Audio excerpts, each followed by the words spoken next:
Hello বন্ধুরা, welcome back to my channel Rumela and you. তো তোমরা দেখে ভাবছো যে এটা আমি কি নাড়াচাড়া করছি, কি বানাচ্ছি। তো দেখো, এটা তৈরি হচ্ছে মিক্সড ভেজ পনির, যেটা হচ্ছে একটা সুন্দর মখমলি গ্রেভির মধ্যে পনির, বিনস, গাজর, মটরশুঁটি, শীতকালে সব সবজি দিয়ে পনির দিয়ে কিন্তু বানানো হয়। আর পনিরটা কিন্তু আমি মালাই পনির ইউজ করেছি।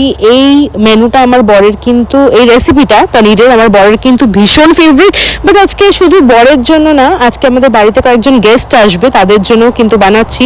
আর তারা দেখো আসার সময় আমাদের জন্য নিয়ে এসেছিল এই এতগুলো চিপসের প্যাকেট, স্পেশালি ম্যাওয়ের জন্য। আর এই চকলেটগুলো সবগুলোই ম্যাওয়ের, বাট হ্যাঁ, ম্যাও তো সব জানে না যে এতগুলো চকলেট আছে, এখান থেকে কিন্তু আমিও ভাগ বসাবো। তো যাই হোক, আর আমাদের জন্য কিন্তু দেখো ঘোড়াই মিষ্টান্ন ভাণ্ডার পাঁশকুড়ার একটা মিষ্টির দোকান থেকে কিন্তু এতগুলো পান্তো এনেছিল। পান্তুটা আমি টেস্ট করে রেখেছি, ভীষণই টেস্ট ছিল খেতে। তো দেখো পনিরের ওই তরকারিটা বানিয়েছিলাম, তার সাথে গরম গরম রুটি। আর দেখো এটা পনিরের যেইটা বানিয়েছিলাম আইটেমটা, সেটার কিন্তু এটা লাস্ট ভিউ। কেমন লাগলো অবশ্যই কমেন্টে আমাকে জানিও। ছিল স্যালাড আর সমস্ত কিছু।